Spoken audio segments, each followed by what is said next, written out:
Does this technically count as episode 1? I think so, yeah. Do you want to introduce it? So we're rolling, right? Technically already is. For sure.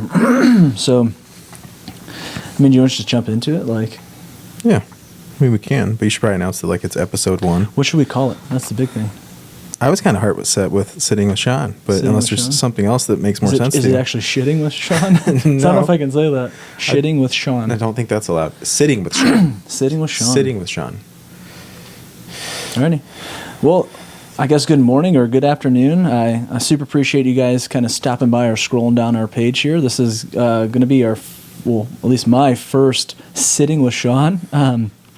We'll probably workshop that name. I don't know if I'm... And I'm sitting with you, so There I you guess go. it feels a bit one-sided. So But this is my first and only episode of probably Sitting with Sean. But this will be many episodes for you. There's a bunch of questions here, so I don't think we can handle all of them in just one go. And the format I'm excited about. So we kind of wanted to figure out a way for you to be able to have something. I don't know how often you want to do this. Yeah. So I mean, really, it's just I really want to dig into small business, but I also want to get like how people tick, how businesses grow, and just see if we can identify areas that people need to grow even more, because we all have to do that, right? And this is you bringing value to your immediate sphere. Yeah. So then I mentioned to you that I wanted to that you should come up with some questions, and I show up today, and I think he probably has between 60 or 70 questions, and this was cool. So he actually was able to give me a list and said kind of, hey, what do you want to talk about? And then I went through and I was able to highlight 8 or 10 of them. Yeah, and I think that's the format too, is trying to see, hey, because some of them are pretty personal, but that's what business is. People say, oh, it needs to be separate, like business and personal. I think we make it taboo, and it doesn't need to be that way. Agreed. And I'd love to kind of dismantle those walls, but also ask questions that people don't ask questions about, and truly just be an outlet for, I say growth, but just people to be vulnerable in business, because it just doesn't happen. And why not have a good friend start, and at least let's champion this together and see what this becomes. So I appreciate that. I'm excited about it. Yeah, 100%. So I guess I know we highlighted a couple ones here, but Well, I guess we should probably dig into me. Wait, first. So my name is Nicholas Feliciano. yeah, let's do you. So I started NWI Media, was my company for 7 years. I still retain ownership, and I still do a few shoots here and there. Going into 2022, I'm starting to manage creative development for my good friend John Mathewson and a few of his companies. Yeah. And along with that, being able to work with Sean and his commercial real estate. So these questions, some were pertaining to my old business. And I think to preface that for sure, like my business, it needed to occur. Like it wasn't something that I kind of had an option. I needed to make money, and that's kind of how I really jumped into it. Yeah. And I guess that kind of leads into the first question I have here, because, really it is, what was the last experiment you ran in business? Oh, man, that's a good one. I don't necessarily know if I can recall technically the last one. From a content mindset, one I can recall that I had ran before was I would get like so obsessive with the content, right? So like a client would hire me to come shoot a house, and there was one that I remember in Crown Point. I think it was like 1.7 million. And I spent like 2 hours like with a slider going through and literally making the most detailed, aesthetically pleasing, musically timed video. Yeah. And the client also wanted just a quick walkthrough video, which maybe took me 7 minutes to walk through the whole house and not that long to edit. So I had one video I'd done that I'd spent maybe 10 minutes on, and then I had this other one that I'd spent 2 hours shooting and probably, 8 hours editing. So I put both of them on social, expecting one to go the one way. And my slider video that took about 10 hours probably got like close to 20,000 views. Wow. And then the other one got almost upwards of 1 million. That's crazy. So it's just like, not necessarily an experiment that I even meant to intend, but sometimes I feel like as a content originator, right, that I can get so focused on what I think people want to see that I actually truly forget that the market really dictates what they want to see. Yeah. And I guess that, in there, we realize that we affect so many people with, especially content. We affect so many people or even other businesses to be like, hey, like we want to do this, or like in that, like, did that steer your business in a different direction when you started to do that, or did it unlock something in your brain? It helped me to understand that I was overthinking it, and that just the client was able to deliver me their actual expectations, and from that I was able to actually start to deliver content that met that. And I think it maybe prevented me from over delivering in a sense, but as far as like efficiency and productivity, that just increased. Yeah. Okay. So I guess that kind of leads into, what do you think your greatest weakness is, and how does it affect you in your decision making and your productivity implementation? That's a big one.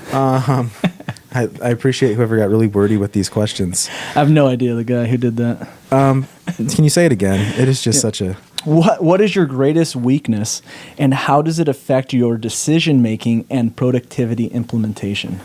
So probably my biggest weakness is definitely patience. I think it's something that I've struggled with for a very long time. And in that, the impatient decisions are the ones that I usually probably regretted the most, right? Yeah. Times that I could have thought about things a little bit more. And sometimes even just an evaluation in the sense of a client that you want to work with. Yeah. But yeah, I mean, there's a long list of weaknesses that I have, but one that is definitely a larger one is patience. Yeah. Okay. So then on the flip side, what are some things that you're good at, or you know that you're good at? I think I have the ability to look at content and be non-emotional to it. Yeah. I think that is a benefit, but sometimes you have people that try to get your mind there and necessarily won't go. Yeah. Perspective, right? Like being able to look through something and communicate something through a lens to people. And also understanding that photo won't be for everybody. Like there were so many times that I shot this photo that I thought was perfect, and then I shared and I didn't hit this right amount of likes, and I was like, oh, what aren't people seeing? Just because it looks good to you does not mean it's going to look good to them. That's so good. And I appreciate that, because it's like, I've seen it in other areas of life, or in business too, when you come and help me with a different meeting, or someone comes in, or like, hey, like just objectively to be able to kind of give not even just an input here, but be like, hey, no, this is what someone could look here, and it's not necessarily as biased as you'd think it was. It's still an opinion that you're giving, but you still have like this objective reality that you can speak into people's lives, and I super appreciate that about you. But even beyond that, like it allows you to recover well. When it's like, okay, I didn't get the likes I wanted, you're just like, you know what? Like, it doesn't really matter. It's like, all right, let's try something else. And I think that's like almost a superpower, because I know I get caught, right? Analysis creates paralysis. And it's just like I overanalyze, and it's just like I just get stunted, or I feel like I plateau somewhere. But it's just like it is a superpower. So super kudos to you. But and it took a while to get there. I mean, I think for so many things, like being in the industry of marketing and media, that just so many things are like space, that people have a blue check next to their name. Yeah. Like, so a lot of people are focused on that metric. And a lot of times it took me years to get there, but understanding that engagement has a lot more to do with actual audience than likes. Like there's actually so much more than the numbers behind it. Because even in the beginning, I think I was, for a year and a half, 2 years, I talked about wanting to do a podcast. And eventually I think it hit a point where I was like, and I'd never been on one. And I was like, I don't think I want to do it, because I'm like, I wonder how many people are going to watch. And I was like, then I'm doing this for the wrong reason. Like, as much as I enjoy the concept of somebody watching this through, the fact that you and I are having a vulnerable conversation, that's what I've grown to appreciate. It takes time to get there, though. Yeah, and you kind of have to be broken down to get to that point. For sure. Because you're just like, wow, like I didn't realize, like, just priorities shifted, and I respect things that I didn't, or it's just a name. It just kind of dismantles the things we thought we cared about, or things that were kind of superfluous or not really meaningful. And I think if I'm vulnerable to that, and probably the true, not the demise of my business, but just the final understanding that I came to is that NWI Media was able to help thousands of clients. Yeah. And then I looked at my circle immediately around me, and I felt I wasn't helping those people. Yeah. And I was like, well, then what's the point? Well, what's the point of going out there and being able to create amazing content for X amount of people that are selling X amount of real estate and jets and cars and all these other things and yachts? And then I looked at my people around me that I truly care about, and I'm like, well, I could directly be impacting his business and helping somebody that I truly care about, that actually believes in me, and is actually able to have a vulnerable conversation with me, and that wants to grow with me, and that's going to protect me and protect my creative. So it was like the understanding of finally coming to that, knowing, hey, I can still create content and I'm good at that, but I really want to build this team around me. I want to bring my friends. I want to help us all grow. And I just, that's where my heart is now. I love it. And to that extent then, have you enhanced anyone's businesses with that new shift of mindset? Or take us on the journey from how you used to think that you enhance business, and then now what is the intent behind, and how do you believe that you affect people's businesses? Oh, that's a deep one. I think back in the past, I just thought being able to provide that content, and definitely, like, I was just searching for ego, right? Yeah. Like I came off not growing up with a ton and trying to make money, made money, and was starting to spend money. And then I started to feel like I was some sort of rainmaker, in the sense that I was able to shoot listings or shoot this content, or that it was me, the one that was shooting it. Eventually what changed that, just the vain side of it. It felt really, really empty. Like I could go out and shoot whatever, but I think some of the clients, some of the different interactions and stuff, it didn't, I wasn't protected in that. And, started to give away more and more of myself. And eventually I was like, I need to be able to give 100% of my energy no matter what that time frame is. So now looking at that and trying to bring that to people is like, hey, like I maybe not be doing a 12-hour creative day of shooting this and that, but hey, you need a 30-minute meeting. I'm going to give you 100% of my mind and focus, and that's just what I want to be able to provide. For sure. No, I love it. And for those who don't really know, Nick and I kind of got started roughly about the same time. He got started a little bit beforehand in real estate, and I did as far as on the selling and I guess facilitating the contractual process side. But maybe 6 months to a year afterwards, and really kind of I became friends through another friend, and kind of elevated there. And I know we talked on a different podcast about like what we got into or how we got into the industry, but what made you choose NWI Media? What made you choose getting into that side of it? So it really wasn't even me. It was my friend John Matthews, and he knew I wanted to do it, and he kind of knew I had a name, but he's the one that filed the LLC and then sent me an email one night in November. It's a dangling carrot, right? It literally was. It literally was, yeah, for sure. I had a friend that needed some photos beforehand, and I took some, and then it was like a referral thing, so then I had 3 or 4 people that were interested. And I was just able to process it. Houses were easy. They didn't talk back to me. It was for sure. able to be a process and just get through and mow through them. Yeah, do your thing and get out. Yeah. Right? No, I love it. So I guess in this reality, right, like this shift of like, all right, instead of running, right, like put in the 100+ hours a week, right, and you just realize burnout. I mean, it happens, or you realize you're burned out way too late, right? Like that's just, and I'm not saying that's what happened or whatever. I know for me it was, but in those realities, right, what exposed some of your passions, and are you currently making money off them right now? Or do you even think that's a possibility? Yeah, so I mean, I think that photos for me were just always what was paying the bills. And like, I think eventually that the enjoyable, passionate side of it, that was something that was able to come out on the mission field of being able to capture images that can make a difference. But being so busy in that, it probably definitely stunted me from being able to actually see things that I enjoyed, actual creative things. Yeah. Eventually I was able to find painting, and I was able to start enjoying that. And I painted between like 80 and 100 paintings my first like 3 months. Jeez. And there's a ton of them here at the office if anybody needs some wall art. I know there's some in the back of my some of my other videos that I've been doing. Just paintings everywhere. So no, I necessarily haven't made money off that. It's hard for me because like my creative artistic side is like, man, the value and that perception of that. Like I've not sold any of my paintings. I've given some away, but I don't know if I would want to start selling them because like I don't know necessarily the value in that, and a lot of it that is my own. Just like the understanding of the value in that. Yeah. I don't think I've been able to monetize that yet. Yeah. And it's also hard. Like I think I would advise people, like if that's something you feel that you're getting into and that you're creative in that, like sometimes you can think about trying to monetize too quickly, and that might not be what you need yet. Yeah, for sure. Sometimes people, I meet them all the time. They want to sit down and they have this idea and they want to be an influencer and they want to figure out how they can get sponsored ASAP, or they have something and they want to figure out how to monetize this and this really quick. And I'm just like, I don't know. Like you can rush that and you can make money at that. But I think Gary Vee does a really good job of explaining it on a recent podcast he was on. But like these NFT projects right now, like 98% of these NFT projects are going to zero. Not going to be here, yeah. But the 2% that are starting to actually take the time and figure out the best way that they want to educate their audience and how they want to actually move forward, like then you can actually make sustainable money with it. And that's my more interest in it. Sure. The long game, I guess. Yeah. Okay. So, I mean, we can talk about monetizing something, and that be the extent of success or the metric to which we gauge success. And for you personally, I mean, it could be money, it could be whatever, but how do you personally measure success? That's a good one. I love that I act like I didn't know the question. Right. I've never heard this one before. Good I'm question. On the spot, right? I didn't highlight that one earlier. I was really trying to sell it, but I guess I'll be 1,000% vulnerable. Success and my definition of it. I think for so long it was being able to maintain those 140-hour weeks is what I was thinking, that like just because you have that many hours and you want to be awake that long does not mean that you're always as productive as you could be and that you're actually even doing anything that actually brings value to your business. For me, success, like I feel like if you're able to wake up in the morning and you're able to decide how you spend your time, what you're doing with your time, who you're going to be around that day, and if the 5 most important people to you are still alive, like I think that's success, right? Yeah, like that's a successful day to me. Yeah. If I wake up and those people that I care about are all still alive and I'm able to control my day, figure out where I spend my time, who I give my energy to, that's the difference. If you're protecting that energy to me, like then you're successful in my head. I like that.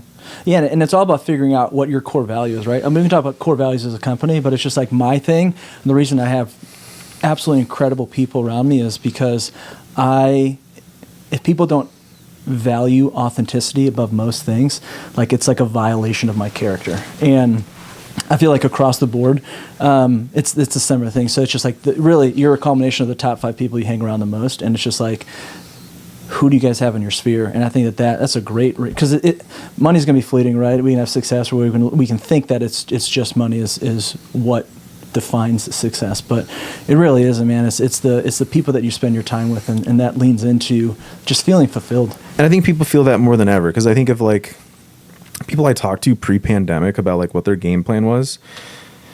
They're working at these Fortune 500 companies, working at a Home Depot, and they're like, man, like, don't you feel like it's kind of risky owning your business? And I'm like, yeah, sure. I'm like, but don't you feel the same way? Like, no, like I work for a Fortune 500 company. And then like the pandemic hits and everything changes. Like everything that wasn't ever supposed to get like those feathers ruffled and the industries that weren't supposed to shift, it all shifted. Yeah. So being able to understand that just because you're able to work for that company or go there and do that, like sometimes that security isn't there either. Yeah. No, that's good. And it just really gives you something to think about too, because it's like, I mean, in my head, I realize, you know, if these are people, especially in your workplace, these are people that you are spending 40 plus hours a week. That's the majority of like your waking time, and then you get family and stuff like that. So it's like, do you really? Because you hear people talk the entire time. And I remember jobs where I hated it because like I was getting cussed at, sweared at, yelled at, and every single thing I did. I'm just like, I want no part of this. So, for 40 hours a week, like let's go live 40 hours a week of trauma. And that's a conservative number when we're working 50 plus hours a week in most jobs. And how much were you making an hour when that story happened? I mean, it was like $15 an hour, not even that. For what? To get crapped on like that? That blows my mind. And people, it's not even that they settle for that. They don't think that it's even possible to have something better than that. And I would honestly take a significant less pay I would take $12 an hour to be like in an environment where there's not even just potential for growth, but people speak into my life and are like, hey, like, it's not even that we love you. It's just like, dude, like, are you really being your best? And even if they're like, they promote me to get out of or provoke me to get out of wherever that business is at because they want to elevate me to a different level. Like that fulfillment is so much more worth that $3 extra an hour to get crapped on the entire And don't get me wrong, like people get in survival mode, you need to make money. If whatever hit the fan, Sean and I would probably be working 3 jobs a week with a paper route and anything else. But true, like once you're able to figure out that survival mode that your brain's in, what do I want to do? Where's my passions? Where's my gifts? How can I apply that and actually feel and grow as a person? Yeah, absolutely. The value that brings per hour, that's interesting. Yeah, and that's probably a whole nother podcast that I may or may not be on. We'll see. Yeah, we'll see. We'll see how this goes. We'll see the traction that this gets, right? Come on, guys. But that leads to another question here, and I kind of love it because, I mean, it's in Dr. Henry Cloud's book, How People Grow, and he, I think it was actually in Integrity First, but he touches on it in another book as well. But he talks about how do you confront the negative, right? How do you confront conflict? And with those bad conversations, we can eradicate them altogether, but that's just not the world we live in. Like we have to deal with negative stuff every single day. It's just we have to deal with problems. Like it's just something that is our reality forces us to deal with. This side of heaven. It is a real thing. So, how do you personally deal with conflict, and how do you confront the negative? So I think for the longest time I wouldn't, and it caused me just to be the term is slipping my mind, but I would procrastinate on it in a sense, and then crucial conversation I was supposed to have, they wouldn't have happened, and then I would either lose clients or I would lose money or I'd have to comp shoots or anything like that. Now I think my prerogative and how I try to focus on it is that I just try to lead with vulnerability. I understand that if I'm going to be 100% me and just say like, you know what, I really screwed up there. I'm really sorry. Like I was supposed to be, that's happened a few times even recently, supposed to be somewhere at a certain time, and I just call and say, hey, like I spaced. I'm really, really sorry. I'm currently right here. I could get here by here and here. And I'm really sorry that it even happened. But leading with that, people just treat it because there's nothing for them to even try to figure out. You're being 100% you. You're being 100% vulnerable to the situation. They're able to feel you in that.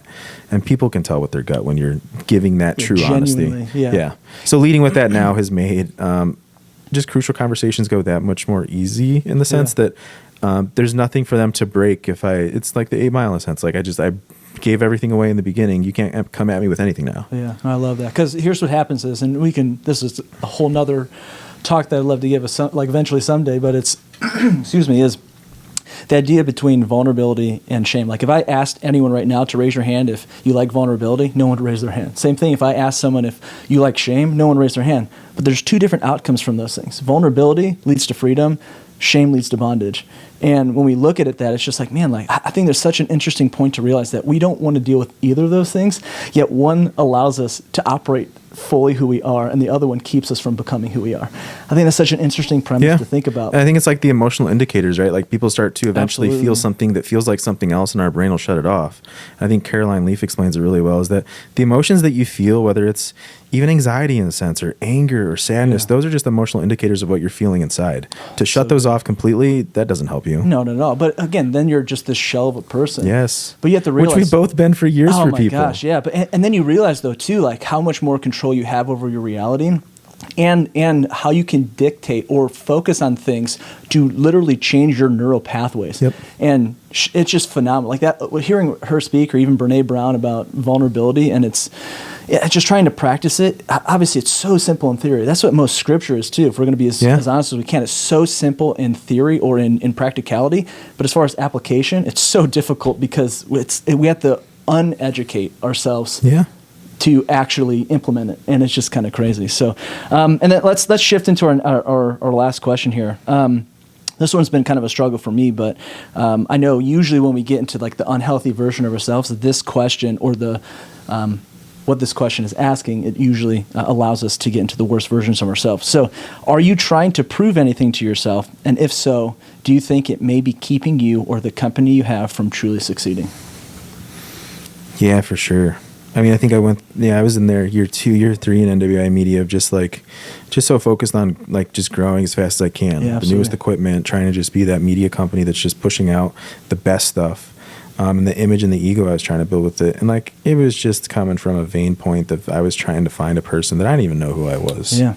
So yeah, I mean, definitely a detriment to the business in a sense that I probably would have been doing a lot more as a company and individual, being a number 3 in an existing media company versus having my own. Yeah, for sure.